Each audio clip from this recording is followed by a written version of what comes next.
Guys നമ്മളെ കയ്യിലുണ്ടായിരുന്ന wired mic complaint ആയിട്ടോ. അപ്പോൾ നമ്മൾ വീഡിയോ എഡിറ്റ് ചെയ്യുന്ന കാര്യങ്ങളൊക്കെ നമ്മുടെ ഫോണിലെ മൈക്കിലൂടെയാണ് എഡിറ്റ് ചെയ്തിട്ടുണ്ടായിരുന്നത്. അപ്പോൾ നമ്മൾ ചെറിയൊരു ബഡ്ജറ്റ് റേഞ്ചിൽ നമ്മളൊരു മൈക്ക് തപ്പിയിട്ടുണ്ടായിരുന്നു. അങ്ങനെ നമ്മൾ യൂട്യൂബിലൊക്കെ തപ്പി നോക്കുമ്പോൾ അത്യാവശ്യം റിവ്യൂ ഉള്ള ഒരു മൈക്കാണ് നമുക്ക് കിട്ടിയത്. ചെറിയ ബഡ്ജറ്റാണ്, നമുക്ക് 1000ൻ്റെ ഉള്ളിലോട്ട് ഉദ്ദേശിക്കുന്നത്. അങ്ങനെ നമുക്കിത് ഈ ഒരു മൈക്ക് നമുക്ക് കിട്ടിയത്. ഇത് നമ്മൾ ഈ ഒരു ബിഗ് ബില്യൺ ഉണ്ടായിരുന്നു ഫ്ലിപ്കാർട്ടിൽ. അപ്പോൾ നമ്മൾ ആ ഒരു ടൈമിൽ വാങ്ങിയിട്ടുണ്ടായിരുന്നത്. അപ്പോൾ ഇതാണ് കേട്ടോ ആ ഒരു മൈക്ക് വരുന്നത്. അപ്പോൾ ഇതിൻ്റെ പുറത്തായിട്ട് കണ്ടത് എങ്ങനെയൊക്കെ ഉപയോഗിക്കുക എന്നുള്ള കുറച്ച് സംഭവങ്ങൾ കൊടുത്തിട്ടുണ്ട്, എന്തിനൊക്കെ ഉപയോഗിക്കുക എന്നുള്ളത് കൊടുത്തിട്ടുണ്ട്. പിന്നെ അതുപോലെ തന്നെ ഇതിൻ്റെ ഈ ഒരു സൈഡിലായിട്ട് നമ്മളെ മൈക്കിൻ്റെ കുറേ മോഡൽസ് കാണാൻ സാധിക്കും. അതിൽ ഏറ്റവും ടോപ്പിൽ വരുന്ന MK30 Pro എന്ന മോഡലാണ് നമ്മൾ എടുത്തിട്ടുള്ളത് കേട്ടോ, മൈക്ക് ഇപ്പോൾ നമ്മുടെ കയ്യിലുള്ളത്. പിന്നെ അതുപോലെ തന്നെ ഇത് കണക്ട് ചെയ്യാനുള്ള സംഭവങ്ങളും കാര്യങ്ങളൊക്കെ അതിൻ്റെ ബാക്കിൽ കൊടുത്തിട്ടുണ്ട്. നമുക്ക് ലാസ്റ്റ് നമുക്ക് പറഞ്ഞുതരാം. പിന്നെ ഈ സൈഡിലായിട്ട് സംഭവത്തിൻ്റെ അതിൻ്റെ എത്ര റേഞ്ച് കാര്യങ്ങൾ, അതേപോലെ കണക്ട് ചെയ്യുന്ന സംഭവങ്ങളൊക്കെ കൊടുത്തിട്ടുണ്ട്. അതിൻ്റെ കുറച്ച് ഫീച്ചേഴ്സും കാര്യങ്ങളും കൊടുത്തിട്ടുണ്ട്. അപ്പോൾ ഇനി നമുക്ക് നേരെ ബോക്സ് ഓപ്പൺ ആക്കാം.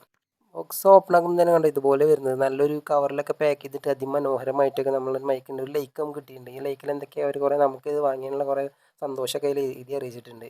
പിന്നെ അതുപോലെ തന്നെ ഇതാണ് നമ്മളൊരു മൈക്ക് ഉണ്ട്. അത് നമുക്ക് ഇതിൽ വേറെ എന്തൊക്കെയുള്ളതെന്നും ചെക്ക് ചെയ്ത് നോക്കാം. ആദ്യം തന്നെ പിന്നെ ഇതിൽ നമ്മളൊരു യൂസർ മാനുവൽ വരുന്നുണ്ട്. അതിലെന്തൊക്കെ പ്ലാൻ എന്നൊക്കെ എഴുതി വെച്ചിട്ടുണ്ട് കേട്ടോ, നോക്കണ്ട അത് പോട്ടെ. പിന്നെ ഇതിൻ്റെ അടിയിൽ നമുക്ക് കണക്ട് ചെയ്യാൻ വേണ്ടിയിട്ട് നമ്മളെ ഒരു കണക്ടർ വന്നിട്ടുണ്ട്. കണക്ടർ വെച്ചിട്ടുണ്ടെങ്കിൽ നമ്മൾ C ടൈപ്പ് ആട്ടോ ഇതിൽ കണക്ടർ വരുന്നത്. നമ്മൾ C ടൈപ്പ് കണക്ടർ വരുന്നുണ്ട് ഇതിൽ.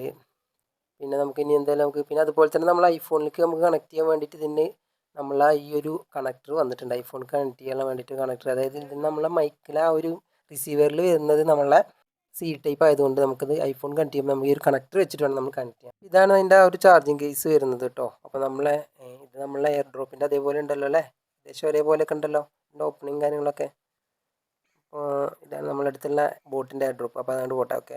അപ്പോൾ ഈ മൈക്ക് തുറന്ന കണ്ടോ, ഇതിൻ്റെ ഉള്ളിൽ ഇതായിരിക്കുന്നതാണ് ഈ രണ്ട് മൈക്ക്. അതുപോലെ ഇതാണ് നമ്മളെ റിസീവർ. അപ്പോൾ ഈ റിസീവറിൻ്റെ പിന്നെ കണ്ടോ C ടൈപ്പ് ആണ്. അതിനാണ് നമ്മൾ ഐഫോൺ കണക്ട് ചെയ്യുന്ന സമയത്ത് നമുക്ക് ആ ഒരു കണക്ടർ കൂടെ അതിൻ്റെ കൂടെ വന്നിട്ടുള്ളത്. ഇനി റിസീവർ സെപ്പറേറ്റ് ചാർജ് ചെയ്യുക, അതേപോലെ തന്നെ ഈ മൈക്കും സെപ്പറേറ്റ് ചാർജ് ചെയ്യുക. അതേപോലെ നമ്മളെ ഷർട്ടിലൊക്കെ വെക്കാൻ വേണ്ടിയിട്ട് ഇങ്ങനത്തെ ഒരു ക്ലിപ്പ് വന്നിട്ടുണ്ട് കേട്ടോ അതിൽ. പിന്നെ ഈ സൈഡിൽ നമുക്ക് ചാർജിങ് ഉണ്ട്. നമ്മൾ ഈ കേസിൽ ഇടുകയാണെങ്കിലും നമുക്ക് ഓട്ടോമാറ്റിക് ചാർജിങ് ആവും. അപ്പോൾ രണ്ട് രീതിക്ക് നമുക്കിത് ചാർജ് ചെയ്യാൻ പറ്റും. അതുപോലെ തന്നെ ഈ ഒരു കേസ് ചാർജ് ചെയ്യാൻ വേണ്ടിയിട്ട് അടിയിൽ നമ്മൾ ആ ഒരു C ടൈപ്പ് ചാർജിങ് പോർട്ട് കൊടുത്തിട്ടുണ്ട് കേട്ടോ. അപ്പോൾ ഇനി നമുക്കിത് എങ്ങനെ കണക്ട് ചെയ്യാൻ നമുക്ക് ഈ ഒരു ബോക്സിൽ നോക്കാം. ഐഫോണിൽ കണക്ട് ചെയ്യാനാണെന്നുണ്ടെങ്കിൽ നമുക്ക് ആ ഒരു ഫോണിൽ നേരെ നമ്മൾ കണക്ട് ചെയ്തതിന് ശേഷം നമുക്ക് മൈക്ക് ഓൺ ആക്കിയിട്ട് നമുക്ക് സാധാ ക്യാമറയിൽ തന്നെ നമുക്കത് റെക്കോർഡിങ്ങും വോയിസൊക്കെ ചെയ്യാൻ പറ്റും. പക്ഷേ നമ്മൾ ആൻഡ്രോയിഡിലേക്ക് വരികയാണെങ്കിൽ നമ്മൾ ഓപ്പൺ ക്യാമറ എന്ന് പറഞ്ഞൊരു ആപ്പ് എടുത്തതിന് ശേഷം നമുക്ക് അതിൽ എക്സ്റ്റേണൽ ഓഡിയോ എടുത്തതിന് ശേഷം മാത്രമേ ഈ ഒരു മൈക്ക് കണക്ട് ഉള്ളൂ. അതായത് ആ ആപ്പിലെ ക്യാമറയിൽ മാത്രമേ നമുക്ക് ഈ ഒരു മൈക്കിൻ്റെ സൗണ്ട് റെക്കോർഡ് ചെയ്യാൻ പറ്റുള്ളൂ. അപ്പോൾ ഈ ഒരു കാര്യം ശ്രദ്ധിക്കുക. പിന്നെ നമുക്കിതിൻ്റെ സൗണ്ടും ക്വാളിറ്റിയും കാര്യങ്ങളൊക്കെ എങ്ങനെയാണെന്നുണ്ടോ നമുക്കൊന്ന് ജസ്റ്റ് ഒന്ന് കണ്ടിട്ട് വരാം. നമ്മൾ മൈക്ക് കണക്ട് ചെയ്തിട്ടുണ്ടോ. ഇനി നമ്മൾ ബാക്കിലോട്ട് പോകുമ്പോൾ എത്രത്തോളം ഉണ്ട് ഇതിൻ്റെ ആ ഒരു പവർ, അതേപോലെ തന്നെ ഇതിൽ വരുന്ന ഈ നോയിസ് ക്യാൻസലേഷൻ നമുക്ക് എത്രത്തോളം വർക്കിംഗ് ആണെന്നുള്ള കാര്യങ്ങളൊക്കെ നമുക്കൊന്ന് ചെക്ക് ചെയ്ത് നോക്കാം. അപ്പോൾ ഇതിപ്പോൾ നമ്മൾ 3 വട്ടം പ്രസ് ചെയ്യുന്ന സമയത്ത് 3 സ്റ്റെപ്പായിട്ടാണ് വരുന്നത്. അപ്പോൾ ഇത് ഫസ്റ്റത്തെ നിങ്ങൾക്ക് ഇപ്പോൾ കേൾക്കുന്ന ഈ ഒരു സൗണ്ടാണ്. ഇനി ഒരു വട്ടം കൂടി ഞാൻ പ്രസ് ചെയ്യാൻ പോകട്ടോ. ഇപ്പോൾ നിങ്ങൾക്ക് വോയിസ് എങ്ങനെ കേൾക്കുന്നത്, അതാണ് ഇതിൻ്റെ രണ്ടാമത്തെ ആ ഒരു സ്റ്റെപ്പ് എന്നുള്ളത്. ഇനി ഒരു വട്ടം കൂടി പ്രസ് ചെയ്യുന്ന സമയത്ത് ഇത് 3 തവണ, ഇതാണ് നമ്മളെ ഫുള്ളായിട്ടുള്ള ആ ഒരു നോയിസ്, പുറത്തുനിന്നുള്ള നോയിസ് ഫുള്ളായിട്ട് ക്യാൻസൽ ചെയ്തിട്ടുള്ള ആ ഒരു സൗണ്ടാണ് ഇപ്പോൾ നിങ്ങൾക്ക് കേൾക്കുന്നത്.